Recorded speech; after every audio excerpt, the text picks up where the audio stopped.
Welcome to Tantrum Mouse Studio D. I'm Kevin Delp. Today we'll be looking at two games being released from Calliope Games, ShipShape and SpyMaster.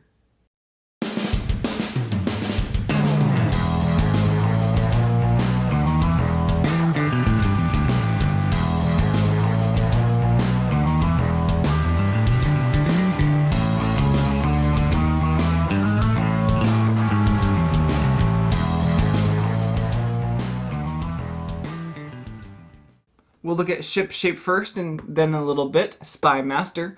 ShipShape is a pirate game for 2 to 6 players designed by Rob Daviau and of course published by Calliope Games. Both of these games are.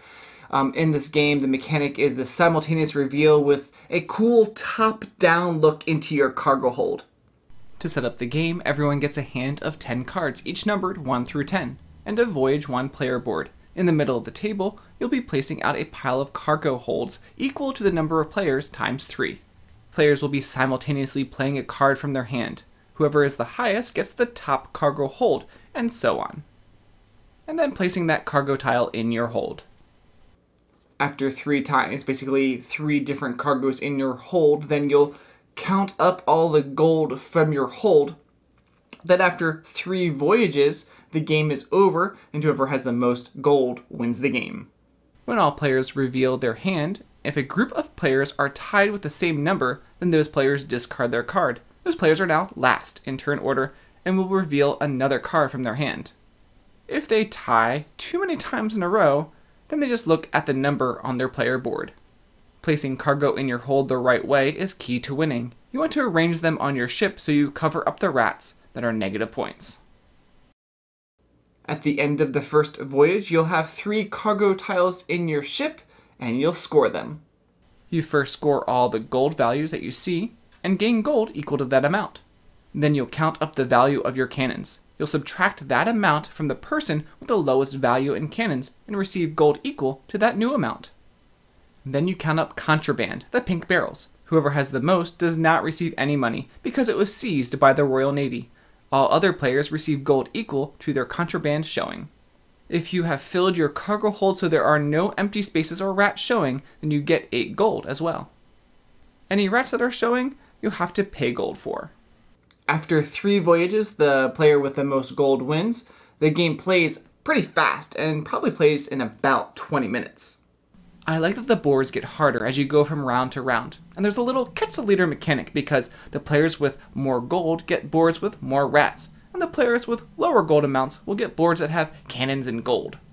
There's a little bit of bluffing going on as you try to figure out what other people want in their ship for the different cargoes compared to what you have, and then should I play a high card or a low card, and you're not going to get your cards back into your hand until you only have 1 card left in your hand. The interesting thing is that all the cargoes add up to 8, so you might have some different information on cargo tiles 2 or 3 deep. The art is cool with all the different characters on the cards, and I really like the production value of the tiles. We were able to play this a lot at Dice Tower Con with lots of different groups of people. It was just really easy to pull out of the bag, to teach it, and to play it in a pretty quick amount of time. So I would say this is a great opener to a game night or maybe a quick filler game. But now, let's move to SpyMaster. To set up the game, each player will get an agency board and agents in their color. Then all players will simultaneously place their agents anywhere they want on the game board. More than 1 pawn can be in 1 location.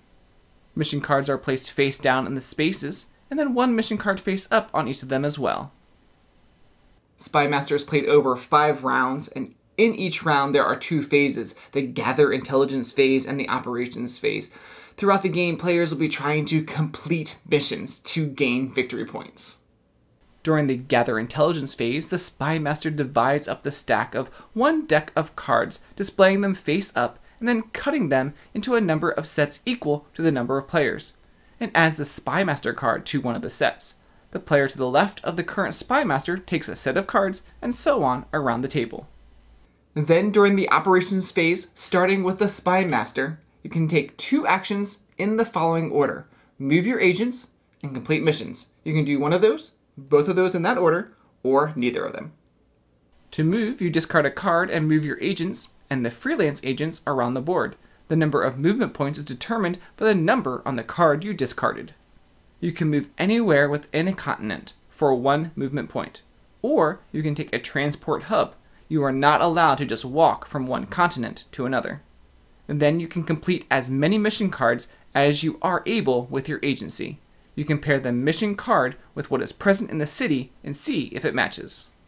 Now you can pass on your turn, and if another player takes an action after you, then you can jump back in.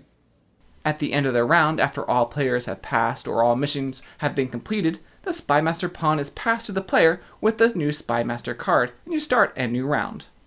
At the end of 5 rounds, you score up the victory points. Points from your completed mission cards, and 5 points if you have the highest value of cards in a color.